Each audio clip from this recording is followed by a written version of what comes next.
नमस्कार दोस्तों, आपका स्वागत है आपके अपने YouTube चैनल फाइंडिंग फ्यूचर में। आज हम बात करेंगे हिंदुइज्म या हिंदू विचारधारा पर। मुझे कई दोस्तों ने फ़ोन करके पूछा कि ज्योतिष या हिंदुइज्म ही क्यों, इसी पर हम बात क्यों कर रहे हैं? और क्या है हिंदू, आर्य समाज और सनातन धर्म?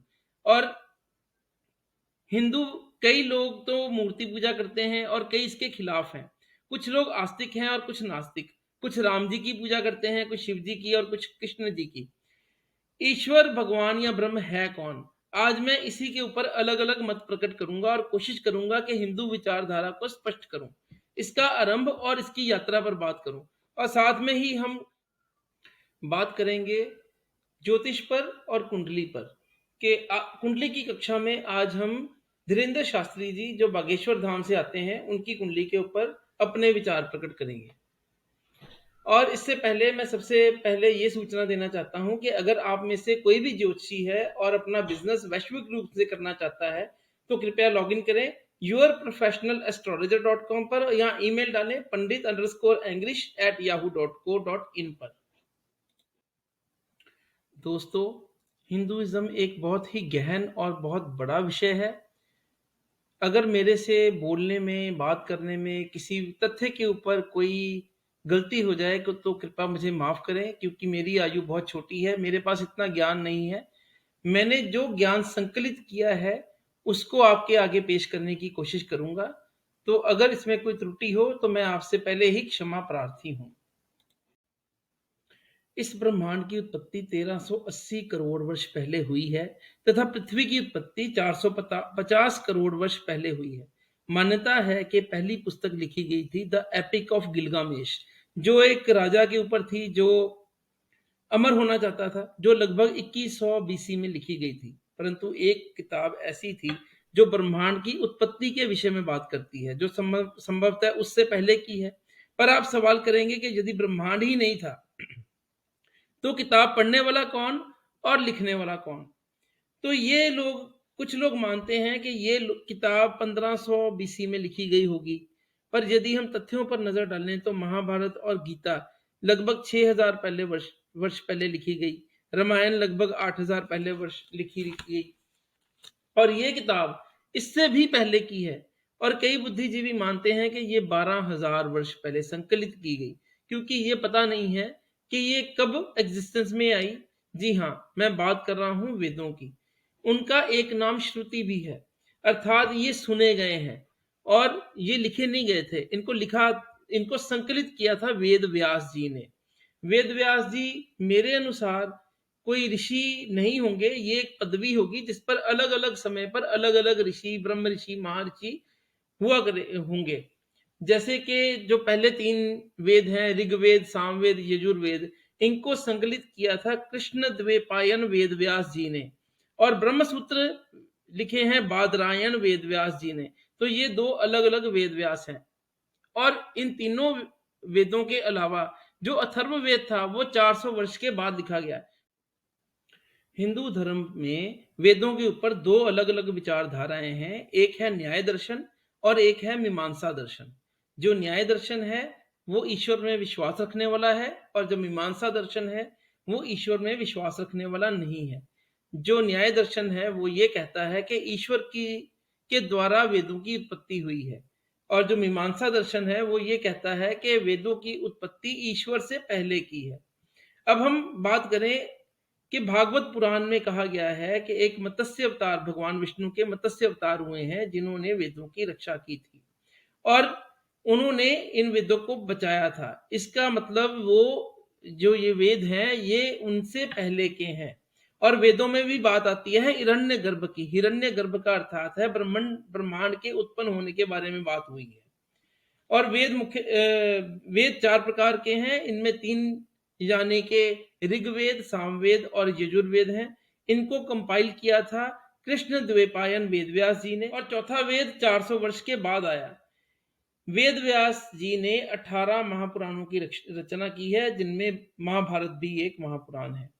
अगर आप बात करें तो गरुड़ पुराण और गीता दोनों को ही कंपेयर करें, दोनों की रचना वेद व्यास जी द्वारा की गई है, लेकिन दोनों की विचारधारा अलग अलग है। इसका मतलब जो वेद व्यास थे वो एक नहीं थे, वो समय समय पर बदलते रहे होंगे। आज भी हम अगर पूजा करते हैं तो व्यास आसन रखते हैं, अर्थात हम वो पदवी रखते हैं जो हमारे ऋषियों में अग्रणी रहे हैं। वेदों में क्या लिखा हुआ है? तो वेद जो मुख्यतः जो पहले 3 वेद हैं, ऋग्वेद, सामवेद और यजुर्वेद। जो ऋग्वेद है इसमें मुख्यतः मंत्र हैं, और जैसे कि आयुर्वेद इसका उपवेद है। सामवेद में मुख्यतः संगीत है और इसका उपवेद गंधर्व वेद है। यजुर्वेद में राजनीति, इसका उपवेद धनुर्वेद वेद है, जिसमें लड़ाई की, राजनीति की शिक्षा दी गई है। अथर्ववेद में शिल्प कला है, तो इसका उपवेद शिल्प वेद है। प्रत्येक वेद के 4 भाग हैं। पहला भाग है संहिता, दूसरा ब्राह्मण, तीसरा अरण्य, चौथा उपनिषद। जो संहिता का मतलब है मंत्र, ब्राह्मण का अर्थ है पूजा करने की विधि, जो मंत्र दिए हैं उनको, उनसे पूजा कैसे होती है। और मेरी मान्यता ये है कि जो पूजा करते रहे होंगे उन्हीं को बाद में ब्राह्मण कहा गया। और अरण्य का अर्थ है रहने का, जैसे पुराने टाइम पे, पुराने समय में ऋषि लोग, ऋषि महर्षि जंगल में रहते थे, तो रहने, जंगल, अरण्य का मतलब ही जंगल होता है, जंगल में रहने के रूल्स के ऊपर लिखी गई बुक। उपनिषद का मतलब होता है रहस्य की बात या वेदांत। वेदों का जो सार है, जो इनकी रहस्य की बात है, वो उपनिषदों में कहा गया है। वेदों में मुख्यतः देवताओं की पूजा के बारे में कहा गया है। इसमें सूर्य, इंद्र, अग्नि, जल आदि की पूजा का विधान है और उनका महत्व बताया गया है। जैसे कि एक मंत्र है, कस्मे देवाये हविषा विदेहम, अर्थात देवता ही ईश्वर हैं। और लेकिन बाद में फिर इसको बोल दिया गया एकम सद विप्र बहुधा विदंती, अर्थात जो सत्य एक ही है। अगर हम गीता में भी इसके ऊपर बात करें तो उसमें भी लिखा गया है, ओम इति एकाक्षर ब्रह्म। ओम ही वो है जिसका, जो अक्षर का मतलब होता है जिसका कभी नाश ना हो, वही ब्रह्म है। जो हिंदुइज्म में ग्रंथ है वो बात एक ही करते हैं। शुरू में वो बोल रहे थे, बता रहे थे कि देवताओं की पूजा करनी चाहिए, लेकिन उसमें आगे आगे बताते बताते उन्होंने बताया कि ब्रह्म ही सर्वोपरि है। और ब्रह्म, गीता में जैसे लिखा गया है, ओम ही जो है वो ब्रह्म का नाम है। तो ब्रह्म निर्गुण है, अर्थात तीनों गुणों से ऊपर है, सात्विक, रासिक तथा तामसिक गुणों से ऊपर। जैसे आप ये त्रिशूल की पिक्चर देख रहे हो, इसके 3 फर हैं, वो तीनों गुणों के सिंबॉलिक है, सिंबल है। और जो ये जो डमरू है, ये एक मन का स्वरूप है, ये शिव जी के स्वरूप को की व्याख्या के बीच में आता है। तो ये एक एग्जाम्पल के रूप में मैंने ये पिक्चर लगाई है कि ये तीनों गुणों से अतीत होने को ही जो है वो ब्रह्म कहते हैं।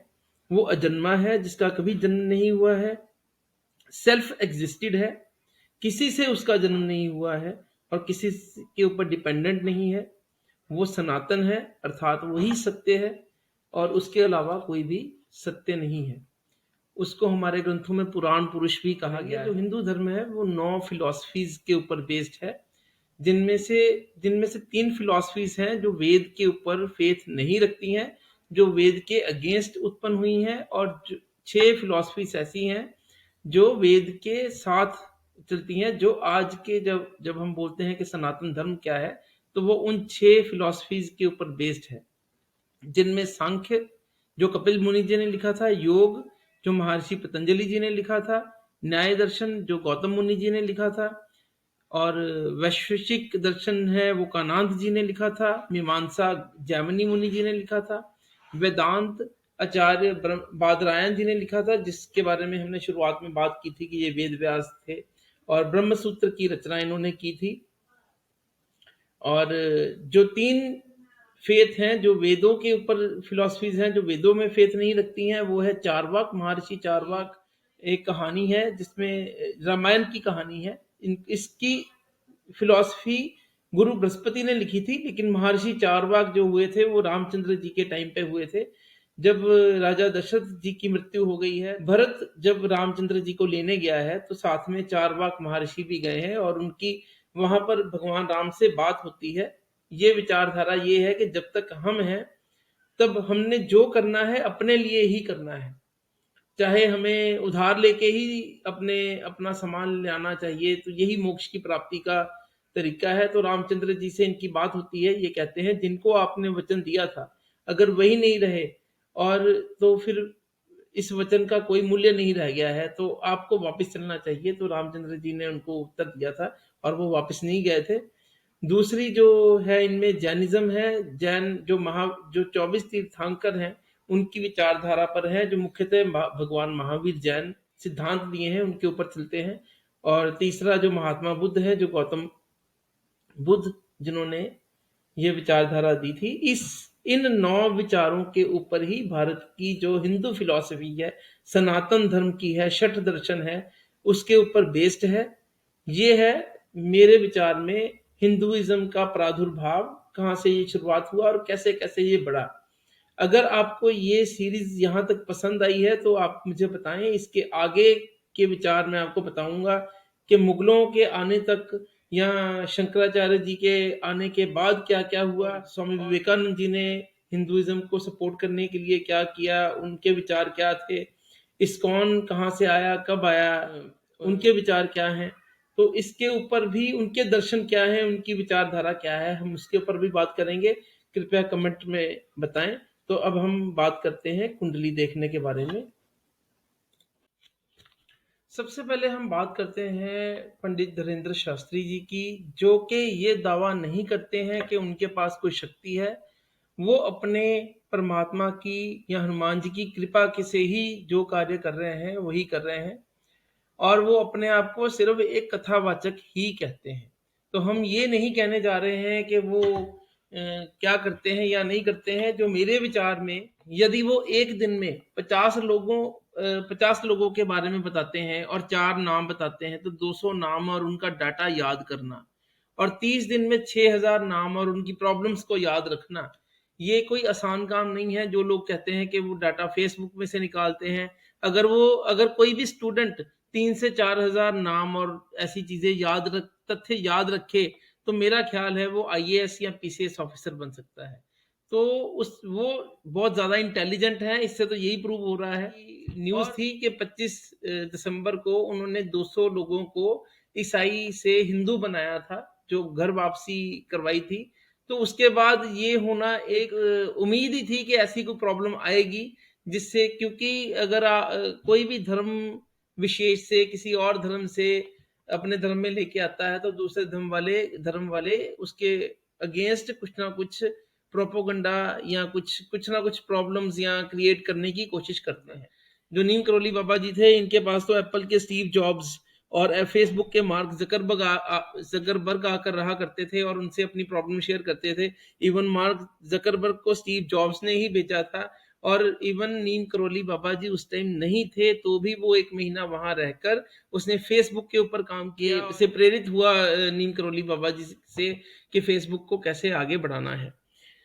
तो देवहर बाबा जी कांग्रेस का निशान है। सुना जाता है कि जो देवहर बाबा जी थे, सबको पैरों से आशीर्वाद देते थे। वो शरीर पे कोई कपड़ा नहीं डालते थे और सर्दी गर्मी में बाहर ही रहते थे। और वो इंदिरा गांधी को उन्होंने हाथ से आशीर्वाद दिया था। तो कांग्रेस पार्टी ने जो अपना जो जो उनका निशान है, चुनाव का निशान है, वो उन्होंने देवहर बाबा जी के हाथ का ही निशान लिया था। तो ये भी एक कहानी है। मैं ये नहीं कहता हूँ कि ये सही है या गलत है, पर मेरे विचार में हिंदुस्तान में, इंडिया में बहुत सारे बाबा हुए हैं जो बहुत सारे चमत्कार करते रहे हैं। और अगर धीरेन्द्र शास्त्री जी भी उनमें से एक हैं, तो इस पे संशय नहीं है, वो अपने धर्म को बढ़ाने का ही काम कर रहे हैं। मेरे विचार में इसमें कोई दिक्कत नहीं होनी चाहिए। तो अब हम देखते हैं कि उनकी कुंडली क्या कहती है। बृहस्पति इनका स्वराशि का है और केंद्र के चारों घरों में ग्रह है। ये व्यक्ति राजा की तरह जीवन जीता है और जिएगा, और इसके ऊपर वाक सिद्धि होगी, मतलब जो कहेगा वो सच हो जाएगा। राहु दशम भाव में है, शत्रु पर कोई दया नहीं करेगा और हमेशा जिंदगी में विजयी रहेगा। जैसे तेंदुलकर की कुंडली में भी दशम भाव में राहु ही है।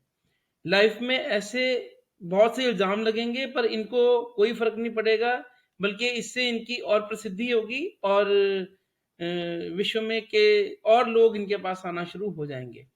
12वें घर में मंगल की दृष्टि है, जो स्वयं अपनी राशि की दृष्टि है। मतलब ये भगवान की तरफ से इनके ऊपर विशेष कृपा होगी और इनके पास सिद्धि या कोई गैबी ताकत होने की ओर इशारा कर रही है। लगन पर सूर्य की दृष्टि है, मतलब ये व्यक्ति झूठ नहीं बोलेगा। अगर बोलना शुरू कर दे या करैक्टर खराब कर ले, तो इसका विनाश हो जाएगा। मेरे अनुसार पंडित धीरेन्द्र शास्त्री इस समय धर्म की ही सेवा कर रहे हैं और इनको किसी तरह के किसी इल्ज़ाम्स का कोई फ़र्क नहीं पड़ेगा और ये इसी तरह अपना काम करते रहेंगे। अगर आपको ये वीडियो अच्छी लगी तो इसे लाइक करें, मेरा चैनल सब्सक्राइब करें। अगर बुरी लगी तो आप इसको डिसलाइक भी कर सकते हैं और मुझे अपनी सलाह दे सकते हैं कि मैं इसको और बेटर कैसे करूँ। मेरी वीडियो देखने के लिए आपका बहुत-बहुत धन्यवाद। शुक्रिया।